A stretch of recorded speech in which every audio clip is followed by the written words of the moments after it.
Eu quero que você abra a Bíblia Sagrada no livro de Ezequiel 37, antes de qualquer coisa, já vai abrindo sua Bíblia, que eu quero agradecer a Deus por essa oportunidade, porque o pastor tem confiado de nós fazermos isso hoje. Estou nervoso, porém quando a minha amiga Maria, ela falou que o nosso Deus é Deus de obras completas, eu falei, o Senhor testificou o que Ele queria falar comigo. E o que Ele quer falar com você através dessa palavra. O nosso Deus é um Deus de obras completas. De obras completas. Poderia ter um glória a Deus mais gostoso, mais vibrante. Mas eu vou repetir mais uma vez. O nosso Deus é um Deus de obras completas. Enquanto Ele não vê algo se formando, Ele não para de trabalhar em meu e o teu favor. A palavra do Senhor ainda diz que Ele dá ordem aos seus anjos ao seu respeito. Então até os anjos trabalham ao seu favor, irmão. Eu não sei porque o glória a Deus acabou nessa igreja. A minha voz é assim, é alta. Então já vai se tampando o ouvido aí que o Senhor vai falar com você, amém? E hoje ninguém dorme para a glória de Deus. Amém, pastor? Tem a permissão de ninguém dormir? Ó, glória. Ezequiel 37. E veio sobre mim a mão do Senhor. E Ele me levou pelo Espírito do Senhor e me deixou no meio de um vale que estava cheio de ossos. Ele me fez andar ao redor deles e eu pude ver que eram muitos numerosos na superfície do vale e estavam sequíssimos. Então me perguntou, filho do homem, será que esses ossos podem reviver? E eu respondi, Senhor, Tu sabes. Então Ele me disse, profetiza para esses ossos e diga-lhes, ossos secos, ouçam a palavra do Senhor. Amém? Glória a Deus. O tema dessa mensagem é, esse vale é um lugar de milagre. Esse vale é um lugar de milagre. Nós sabemos que o povo de Israel é um povo escolhido pelo Senhor. E desde sempre o Senhor trabalhou ao favor do teu povo, livrou o seu povo, guardou o seu povo, guiou o seu povo, curou o seu povo, proveu ao seu povo.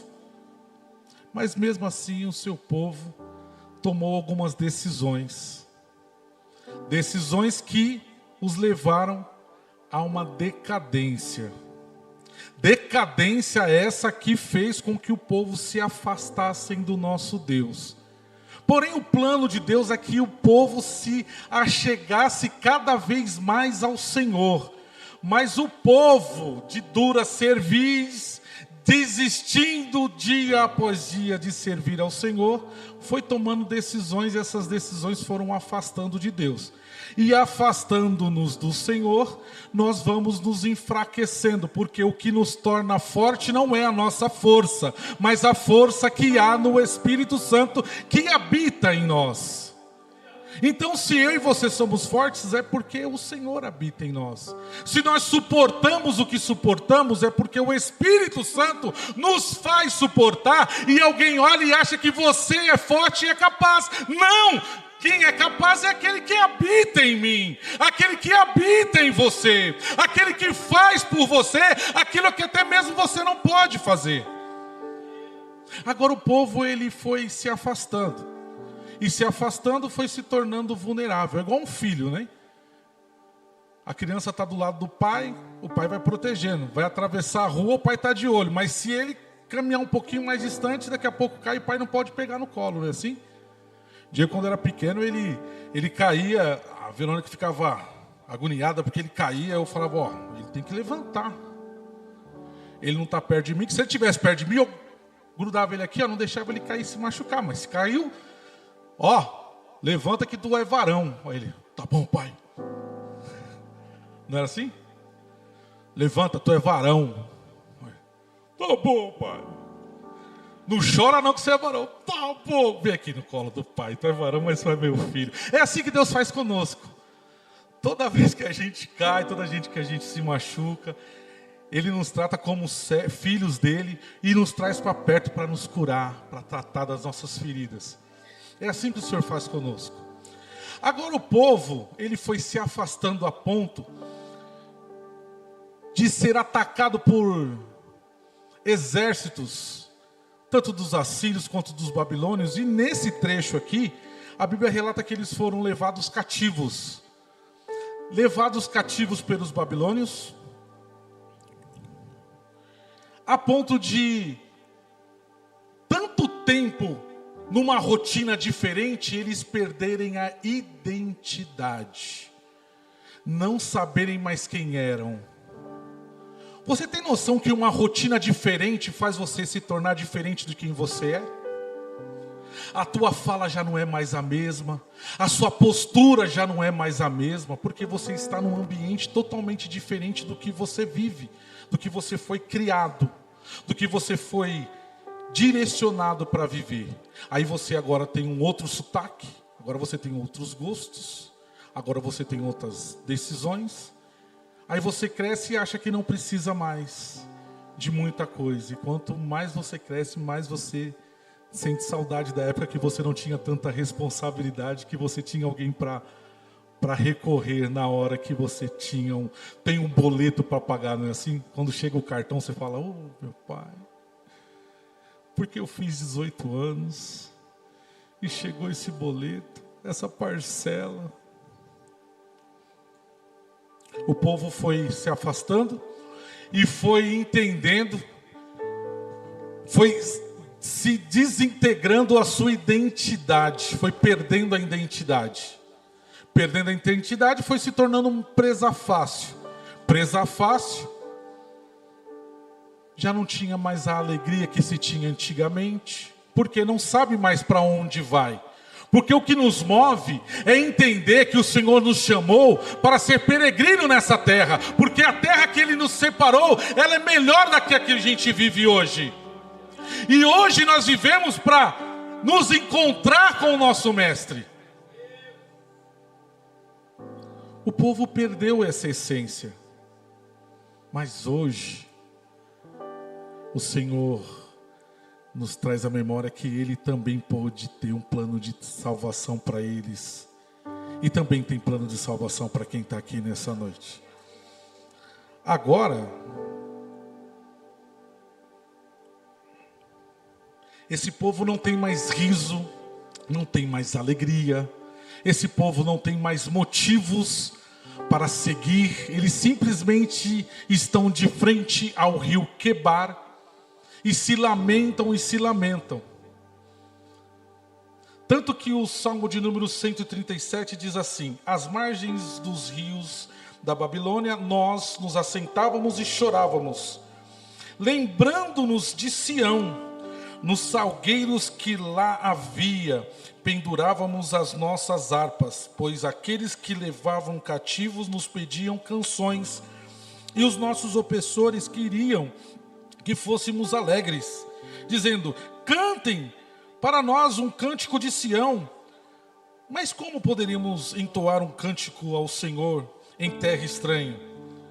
Se eu me esquecer de você, ó Jerusalém, que a minha mão direita se resseque. O cântico está dizendo que a alegria se foi, não se tem mais alegria de cantar. E o povo alegre é o povo do Senhor, que canta. E canta. E até triste canta. E alegre canta. Mas agora existe um misto de desespero, ansiedade, porque o povo não tem mais motivos para cantar.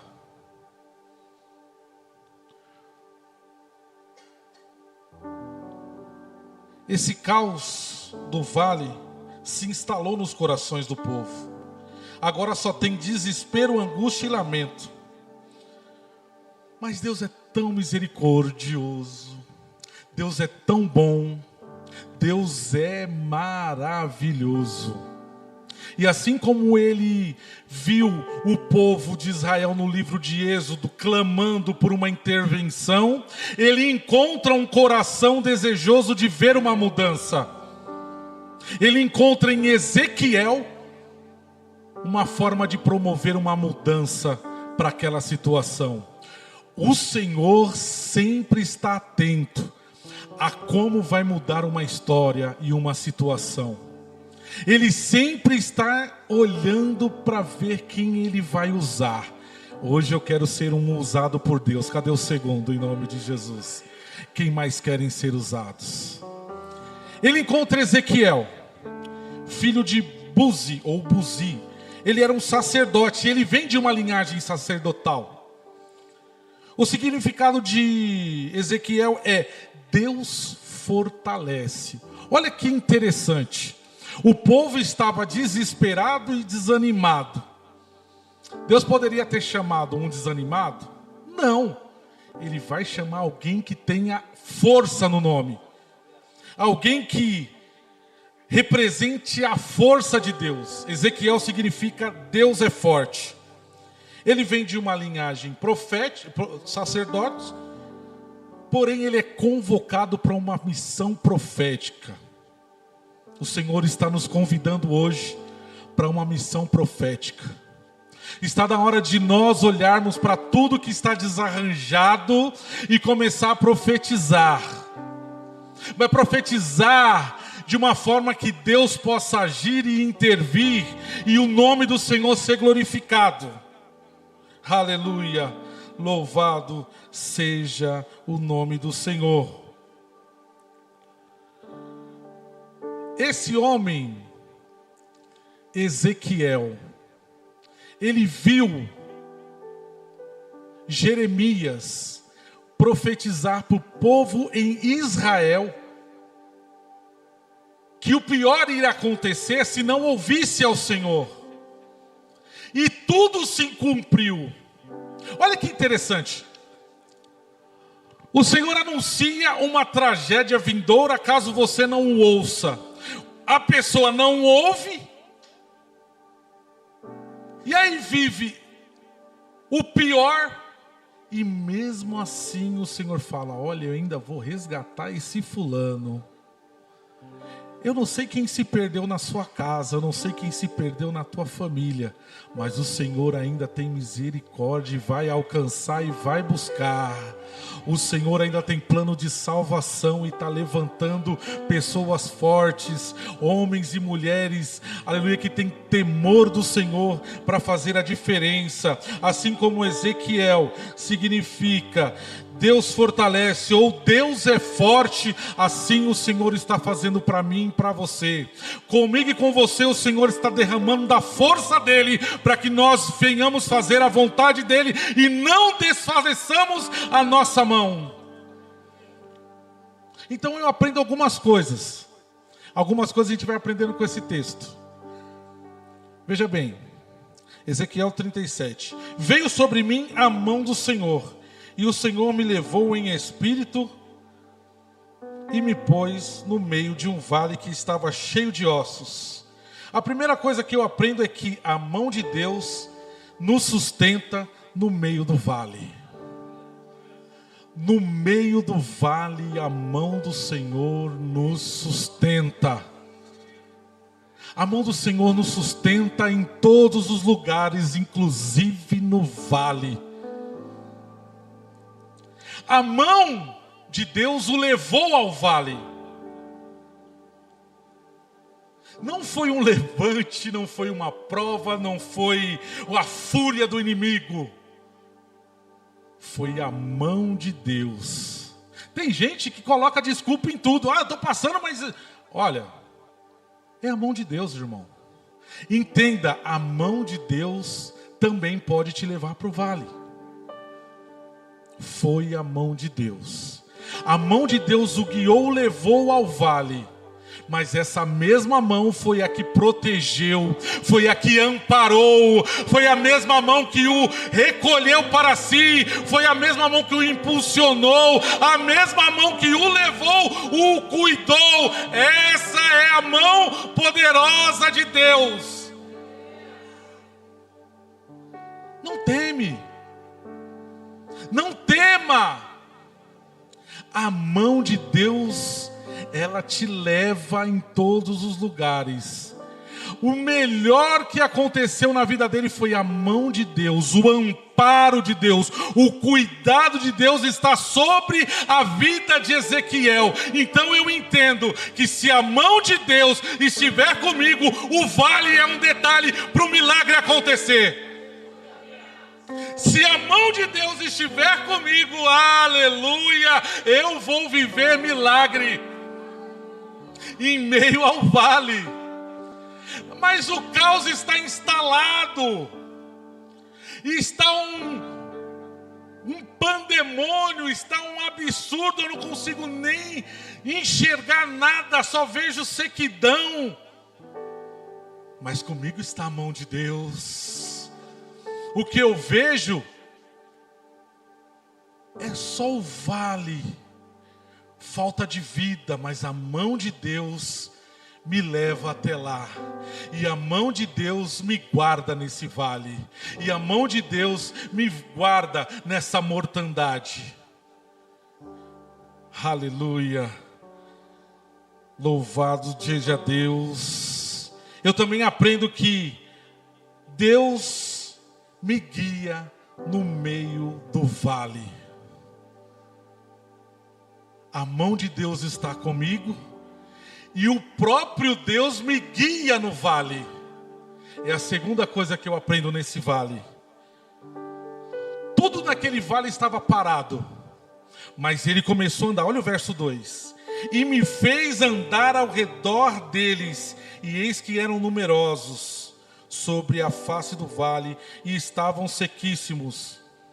O vale estava parado, sem esperança, seco, sem vida, mas não estava enterrado. Irmão, estava seco, sem vida nenhuma, mas ninguém cavou uma cova e jogou ele dentro. Você pode estar olhando para você mesmo e dizendo, não tem mais nada, mas não enterrou, irmão, então tem esperança. Não enterrou, tem esperança. Até para enterrado tem. Irmão, Lázaro foi enterrado e foi salvo. Imagina você que não está enterrado. Pode até estar seco, mas tem esperança. Meu querido, minha querida, Deus ainda tem um plano para você. Ainda há esperança. Há esperança. Você olha para a situação e não vê nenhum tipo de solução. Porque é o que ele via ossos secos, espalhados para todo quanto era lugar, sequíssimos aliás. Porém ele, como homem, olha para o vale, vê a mão levando para o vale, mas também vê Deus o guiando para o redor do vale. Meu querido, olha que coisa linda. O Senhor o leva para o vale, mas o próprio Deus o tira do vale para ter uma observação diferente. Sabe o que eu entendo? Que às vezes a gente está dentro do problema e não vê solução nenhuma. Mas aí vem a mão de Deus, nos faz sair um pouco do problema e fala, enxerga diferente agora.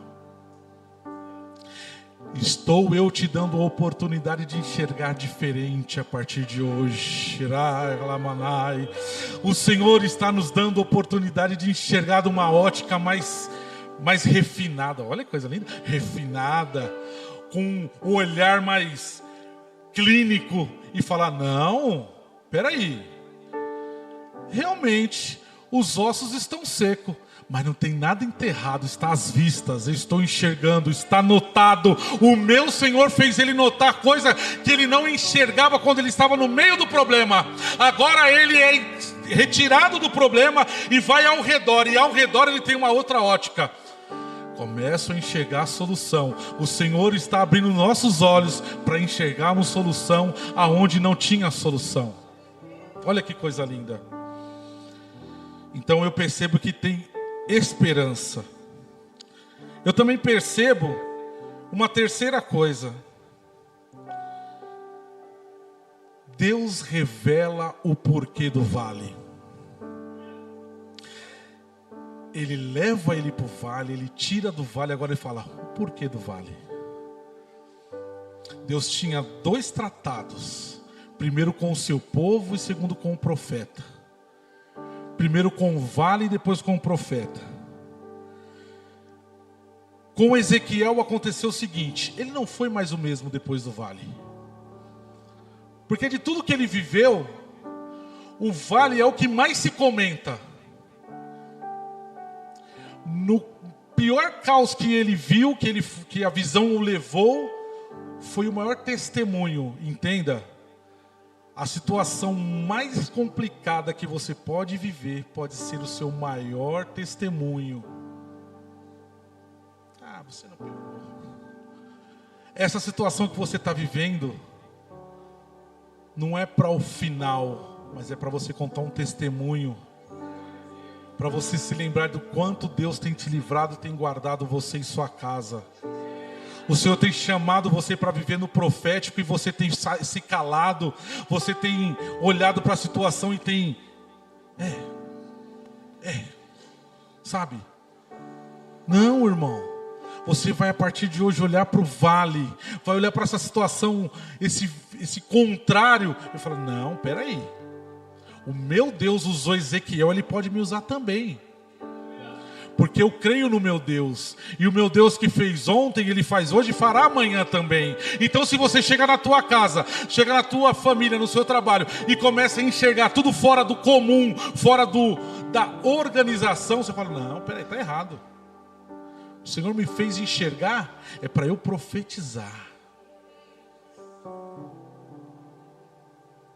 O Senhor vai começar a organizar o caos que se instalou dentro da tua mente, dentro do teu trabalho. Onde você foi, você viu o caos, você começa a profetizar vida, saúde, e o nome do Senhor será glorificado.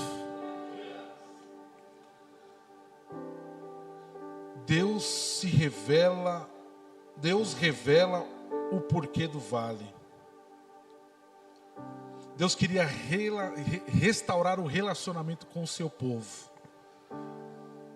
Mas Ele não podia restaurar o relacionamento com o seu povo sem ter a confiança de Ezequiel, que foi o homem que Ele chamou por momento.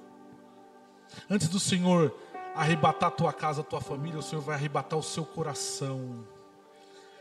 Vai fazer você enxergar o que Ele quer que você enxergue de uma ótica espiritual, para que quando você chegue no local e vê tudo desordenado, você fala: opa, é a oportunidade de fazer com que o Senhor se manifeste nesse lugar.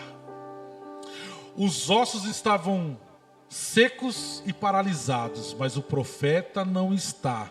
A situação pode estar paralisada, mas você não pode ser paralisado por essa situação. O Senhor está fazendo com que eu e você nos movimente para que o nome dele seja glorificado diante dessa situação. O Senhor está nos levantando, nos fazendo andar em meio ao caos para dizer: olha, eu conto com você para você profetizar e fazer com que isso mude e o meu nome seja glorificado, assim diz o Senhor. Você hoje enxerga de uma ótica particular. Eu hoje enxergo de uma forma particular. Mas quando o Senhor abre os nossos olhos, Ele faz com que nós enxerguemos o que Ele realmente quer fazer. Ele fala para o profeta: profeta, pode esses ossos reviverem? Ele fala: Senhor, tu sabes. Parece que ele está como eu posso dizer, se isentando de uma resposta mais ativa, né? Uma resposta mais direta. Não, vou me isentar aqui. Não. Se você reparar o que ele fala: tu sabes. Esse tu sabes não é isenção da verdade. É ele dizendo: tu sabes. Pode reviver? Tu sabes. Pode voltar a ter vida? Tu sabes. É ele dizendo para Deus: Senhor, esse pouquinho que eu vi aqui, ó, eu sei que o Senhor pode fazer. Se o Senhor não fazer, eu não posso. Se o Senhor não fizer, Ele não faz. Se o Senhor não fizer, Ele também não faz. Mas se o Senhor fazer, vai haver vida. Se o Senhor fizer, tu sabes fazer. Se o Senhor criou o céu, a terra, o que é criar vida diante desses ossos? Se do nada o Senhor criou tudo, lógico que pode. A gente olha e pensa assim, eu li umas 3 vezes e falei, tu podes, é mais ou menos assim, o filho pede para o pai, né? Ou pede para a mãe, ou pede para o pai, eu posso ir? Aí o pai olha para a mãe e fala, fala com a mãe. Aí ele vai na mãe, falou com o pai, o pai falou para falar com você, então, fala com ele. Aí fica naquele jogo, ninguém quer dizer não, né? Ninguém quer dizer não e cada um fica falando, fala com o pai, fala com o pai. Era mais ou menos esse sentimento que eu tinha. Até a hora que o Espírito Santo me impulsionou a entender, não, tu podes. É tu que faz. Se o Senhor não fizer, porque eles decidiram por eles, e olha o fim que deu. Agora, se eles tivessem te ouvido, ninguém estava nessa situação. Nós seríamos a maior potência dessa terra. Mas decidimos não te ouvir, Senhor. Onde viemos parar? Então, se o Senhor está perguntando se eles podem reviver, lógico que pode. Feche seus olhos um instante.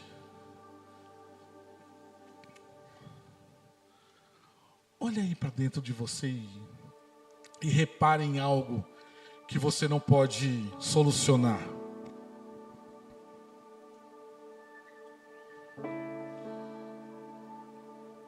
Vai vasculhando aí uma coisa que você fala assim, não é possível, isso aqui não... Eu não vou nem me como que fala? Não vou nem me esquentar a cabeça com esse trem aqui, que esse negócio aí está perdido. Mas se eu confiar naquele que faz as obras completas, isso vai acontecer.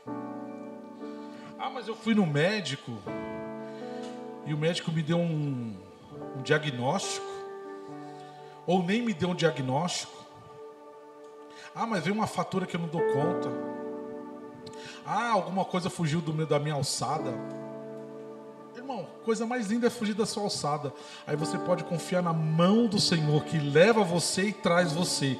A mão do Senhor que te guia, que te introduz, que te levanta, que te impulsiona, que te guarda, que te ampara, que te protege.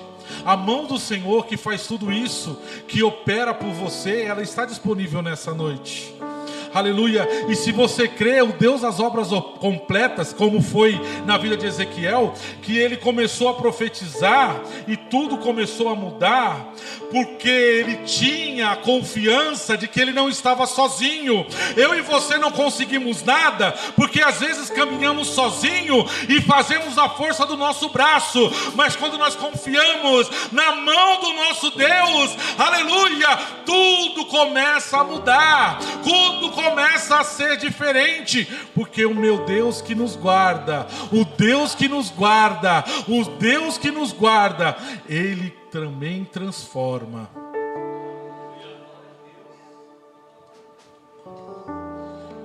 Então profetiza, homem.